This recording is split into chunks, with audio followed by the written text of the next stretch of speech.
What's going on, guys? You're watching The Hungry Handgunner. I'm Nick, and today we're going to talk about etiquette and elitism in the gun community.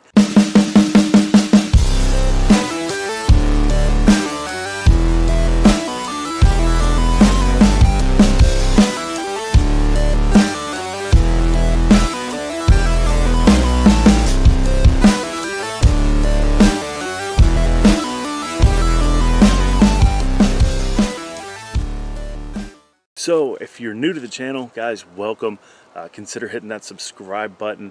It'll let you see the rest of my stuff that I've got coming out. If you're already subscribed, click the notifications bell and that'll let you know when I upload new content so you won't miss a thing. And if you like this video, guys, please give me a thumbs up. That helps with the YouTube algorithm, gets my videos out there, and helps me grow as a channel. So the firearms community is a really cool place. I didn't realize just how cool it was until I started doing the YouTube thing and just meeting people virtually, getting to know people, talking with people, being on some other channels. There's a lot of knowledge. There's a lot of really cool, really nice people out there. It's an awesome place. It's a very welcoming place by and large that I've seen. This year, though, we have had an influx of new gun owners, first-time gun owners, people that relatively have very little knowledge when it comes to firearms. And I think that our approach and how we treat these people needs to be pretty nuanced. You have people that politically may not align, or you have people that are just wary. You know, 2020 has been a pretty scary year on a number of regards. A lot of people economically have not fared well. The virus itself, some people have not fared well with that, and just the unknowns. You know, we've had a lot this year that has a lot of people questioning a lot of things. So everybody's a little on edge. Everybody is a little bit more tribalistic, I think, towards the end of this year than we started the year out, and that's saying something. So I think getting back in touch with our humanity, and I'm focusing on the firearms aspect of it, but in general I think that's a good exercise for all of us to do, a good reminder for all of us. But in the firearms community, and I've been very fortunate on my channel that you guys rock and you guys are awesome. Somebody new ask a question. I don't remember a single time where I've seen any kind of gun snobbery type stuff going on here, and that's awesome. Hats off to you guys. Well, hats on. You know what I mean.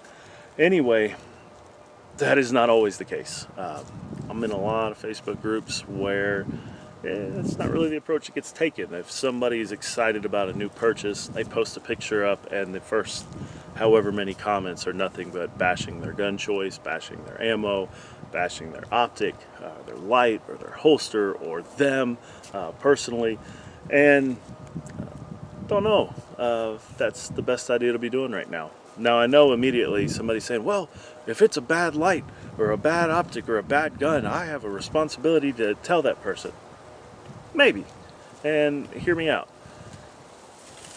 What's going to happen if you don't? Well, they're going to keep using whatever it is, right? What's going to happen if they keep using it? Well, if they are like the overwhelming majority of us, get a little windy, and they come out here to the range and they have a good time, probably nothing. Gun might jam. They might learn these lessons on their own. Now, if it's a safety issue, hey, dude, this gun's been known to do whatever, or this has been known to do this. And wording that in a manner that's not an attack on that person's judgment or their intelligence or things like that. Just, hey, just a heads up, I heard about this happening, just check that out. Pretty disarming technique, right? And then if they come back with, well, I know what I got, then let it go. Let it go. Your job's done, right? So the other side of the equation is, yeah, but what if they use it and it's a self-defense situation and it gets them killed? Well, it gets them killed. That's pretty self-evident.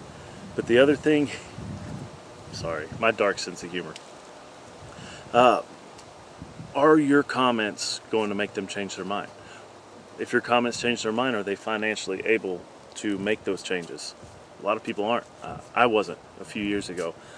I kind of got what I could get, and that's what I had, and I couldn't really afford to practice much, and then it took it becoming a priority for me. And that didn't happen because of Facebook comments. That just happened because I said, dang it, I'm tired of coming out to the range, and I can't meet any kind of proficiency standards, so I need to practice. That needs to be a priority, and I made it happen. And it took some time. You know, I'm not going to sit here and tell you guys I'm loaded. I'm a blue-collar guy. A lot of you guys know that. And a lot of other people are in the same situation. It's going to take it becoming a priority for them to get out there. Maybe your comments will help, maybe they'll hurt them. And by hurt them, I mean maybe they just don't want to be involved with the community at all anymore. Maybe the next time they have a question, they aren't going to ask it. Now that can get people hurt, especially with all these new gun owners. You know, something as simple as clearing a firearm. We can do it, not even looking at the gun half the time, right? Didn't even look, I just felt. I knew exactly what I was doing because I've been doing it for a long time, and a lot of you guys are the same way. Somebody new to guns, hey, how do I make sure my gun's unloaded? And the laugh reacts come in, and people are like, oh, maybe you don't need a gun, and things like that. I've seen it. This isn't speculation. So the next time that person has a question, potentially about something that's a safety issue, are they going to ask, or are they going to be embarrassed to ask? Whose fault is that? How are you going to feel if that person's experience led them to not ask questions, and then they end up getting hurt or killed because of the reception they got from the firearms community? So I know this may seem a little dramatic, guys, but it's kind of off-putting. We all start somewhere. You guys know my story. Grew up shooting. I was military. It has no bearing on concealed carry. I've said that a million times. But I've been around firearms pretty much my entire life. A lot of other people are not that fortunate. Growing up somewhere, you know, in the suburbs or in the urban centers, you can't just come out and shoot in the woods. That range trips have to be planned, and all of that factors in. It's a little bit more expensive to shoot.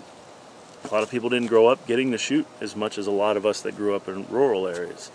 So I think sometimes it's good to not take our experiences, good and bad, for granted. So obviously a good product is a good product, a bad product is a bad product. A lot of us like trying to have the best of everything, and that is a exercise in futility, just based on the way technology changes. You know, a few years ago it was very uncommon to see red dots mounted to the slide of a pistol, and now most major manufacturers of handguns offer some sort of optics-ready variant.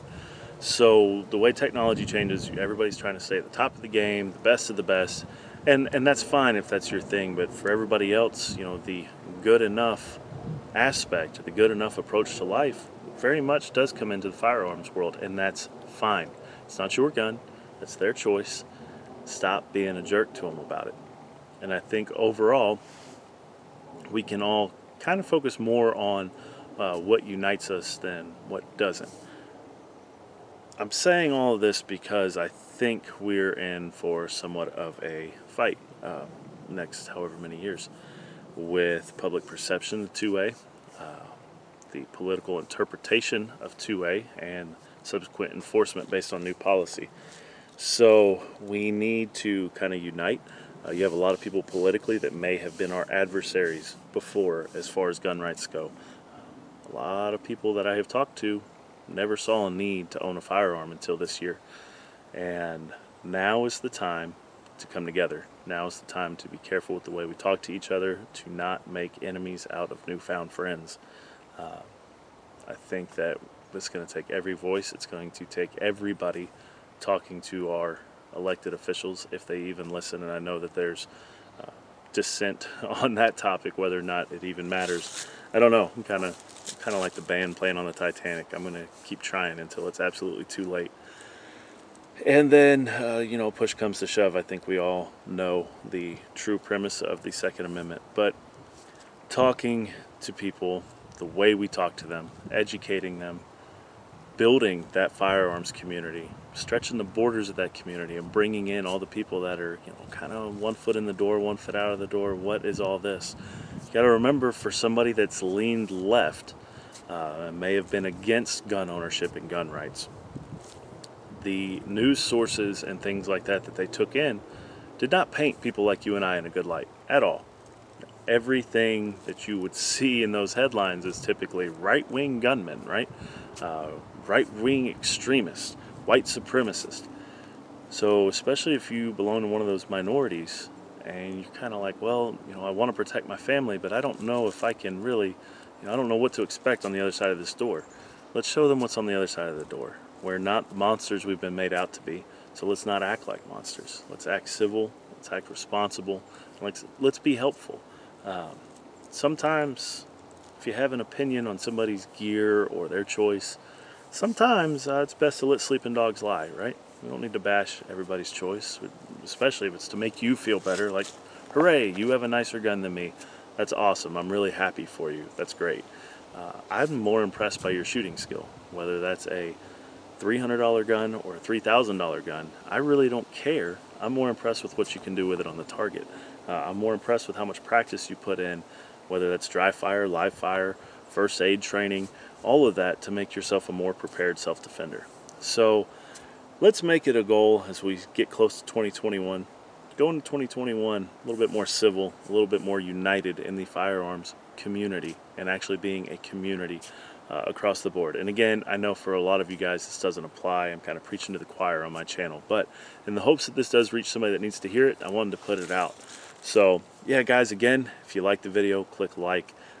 If you're interested in more gun content, normally I shoot guns and not just run my mouth, so there is that. Feel free to subscribe, check out the rest of my videos, and as always, if you want to stay updated when I upload new content, hit that notification bell. There's going to be a link in the description for Patreon, as well as a link to my new gun owner playlist. In case you have stumbled across this video and you are a new gun owner, I've got a little playlist of helpful tips, tricks, and shooting fundamentals that may help you out.